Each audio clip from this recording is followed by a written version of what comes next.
Hello, aloha from Florida.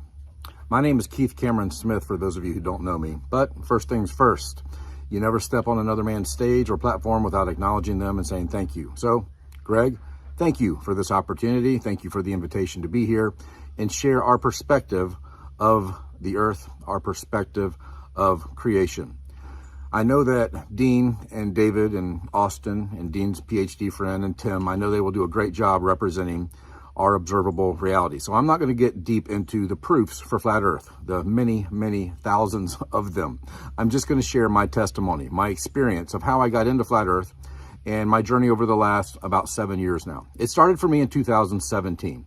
A Navy pilot came into my place of business, and through the sales process and building rapport and asking him questions about himself, he told me that he had been flying in the Navy for 5 years in Antarctica. And I said, you probably have some stories you could tell, huh? And he said, you have no idea, and kind of smirked at me. I said, what do you mean? He said, I'll just tell you that Antarctica is not what they teach you it is in school. It's not an ice continent on the bottom of a ball. So that sparked a very interesting conversation, a conversation that actually changed the course of my life. I went to YouTube, which is where he told me to go look. In 2017, you could find a lot of good things. You could find a lot of good channels, content creators for Flat Earth. Today, the algorithm has changed. You have to know exactly where to go look. I'm going to give you some places to go look. You have to type it in exactly, and then you have to click on videos to see all that content creator has. So the idea that the earth being flat was new to me. Here I am, my whole life. At the time, I guess I was 46 years old or so. I'm 52 now. And I thought, really? The earth can't be flat. There's no way. So I started looking into it. I watched some of the documentaries from back then, like ODD TV and Sean Hibbler and the Truth Does Not Fear Investigation, Part 1 and Part 2. Those are excellent. But I said, well, what about this? And what about this? And what about this? You know, it's totally normal, totally typical to have a whole bunch of questions when you first hear that the earth might be flat and stationary. So I went and I listened to all of the overpaid pseudoscience priests like Neil deGrasse Tyson and Brian Cox and Michelle Thaler and different people that are pumped up and promoted by the algorithms to try to keep people away from flat earth and tell everybody that flat earth is just stupid and archaic and blah, blah, blah, blah, blah. I listened to all of them, all the big ones anyway. And after a while, it became obvious. It became crystal clear that what they were claiming had zero evidence in reality. Claims without evidence. That is the pseudoscience community of today. If you believe the earth is a spinning wet rock in outer space, after almost 7 years of research personally and teaching this for the last 4 or 5 years now, the only thing you have is blind faith in pseudoscience nonsense. You don't have even 1 ounce of empirical, observable, measurable, repeatable evidence for the globe. It doesn't exist. The heliocentric hypothesis is a scientific absurdity. So my research led me to other people like David Weiss and some of the podcasts you did back then, David. You're a patient man. I don't know that I could put up with some of those globe trolls like you did, but they were educational for me. Another one was Ben of Taboo Conspiracy. You know, it's weird because Ben has a Juris Doctorate and 2 master's degrees. Another person I learned from was Eddie Allen Carr of the Flat Earth Banjo USA Japan channel. He's also the author of 16 emergency landings proving flat earth. He has a master's degree in emergency management and all the things he had to learn and study to get that master's degree.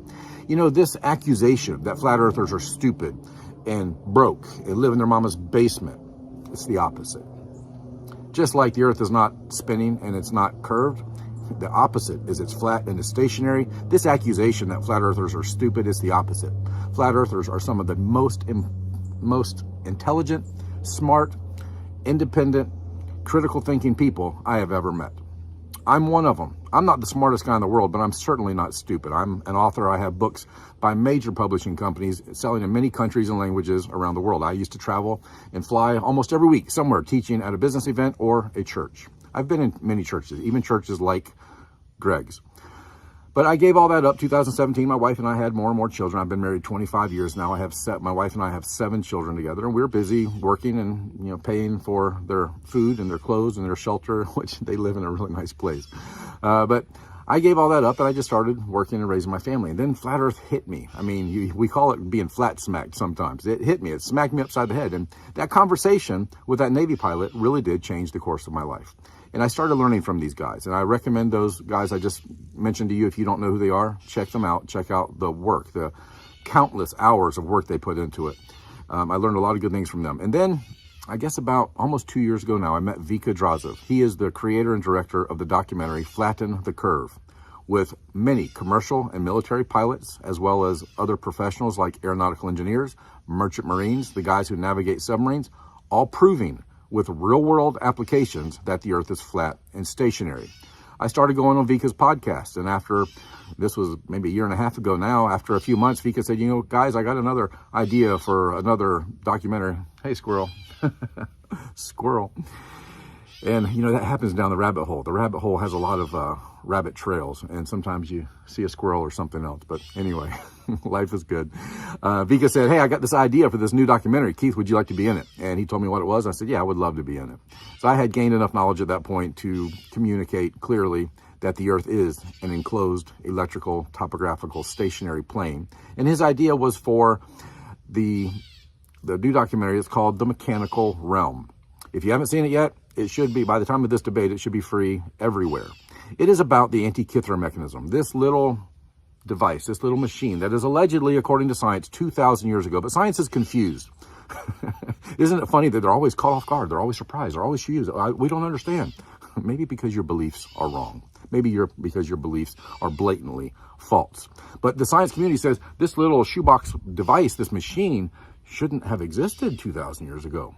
Clockwork devices and intricate gears and pulleys and pins and slots and coaxial shafts, all that didn't exist 2,000 years ago. That didn't come in until the 1400s or 1500s. How did the Greeks have this? I don't know. But if the historical narrative is true, which you'll find out as you research more about reality, you've been lied to about history just as much as you've been lied to about geography and astronomy. So this little device is a geocentric, flat and stationary device, a geocentric, flat and stationary realm machine created allegedly by the Greeks, who shouldn't have had this technology. But not only did they have the technology to build this little shoebox device that you can crank up and you can perfectly watch the movement of the heavenly luminaries above us, they had the software to put into this hardware. They had the knowledge to put into this machine of how everything in the sky above us works and still works today. So that is, the whole documentary is mostly about the Antikythera mechanism. We go into a few other subjects, but check that out. That's part of the learning for everyone who is into the researching reality for yourself instead of trusting the government indoctrination camps. I asked a group that I admin on Facebook. I admin several different groups and moderate several of them, hundreds of thousands of people. In one of the big groups, I said, hey, what has the knowledge of flat Earth done for you? Would you share that with me? Hundreds and hundreds of answers came in. There were 3 answers that came up repeatedly. They said the knowledge of flat Earth has given them more peace of mind, a greater sense of freedom, and a closer connection to our Creator. When I heard that, I just dove all in even more and said, that's worth promoting, that's worth teaching, that's worth learning about, and I have. Now, there's other things I'm studying now with history and archaeology and the ancient architecture that's everywhere across the surface of our flat and stationary Earth. That's an interesting subject too. But think about those 3 answers. That people who have come to the knowledge, not a belief of maybe, kind of, yeah, maybe the Earth is flat. No, a knowing. Flat Earth is not a belief. Flat Earth is a knowing. Knowing the Earth is flat and stationary gives people more peace of mind, a greater sense of freedom, and a closer connection to our Creator. The truth sets you free. Lies put you into bondage. Truth feeds your faith. Lies feed your fears. Truth creates life, and lies destroy it. The globe is a lie. Flat Earth is truth. The truth of the Bible, the truth of science, of real science, true science, today in this day and age, everything that is truly observable, measurable, and repeatable, all confirms that the Earth is flat and stationary. So for those of you who are new to this, welcome to Flat Earth. For those of you who have been into it a while, keep going, keep questioning everything. Have a good one. Have a great time. God bless. Don't waste any more time. Visit my Linktree now and order the book 16 Emergency Landings Proving Flat Earth. Visit my online store now and order the awesomely enhanced new Gleason's map. Order them now before they start rewriting our history. This is a quote from the book 1984 by George Orwell. Every record has been destroyed or falsified. Every book rewritten, every picture has been repainted.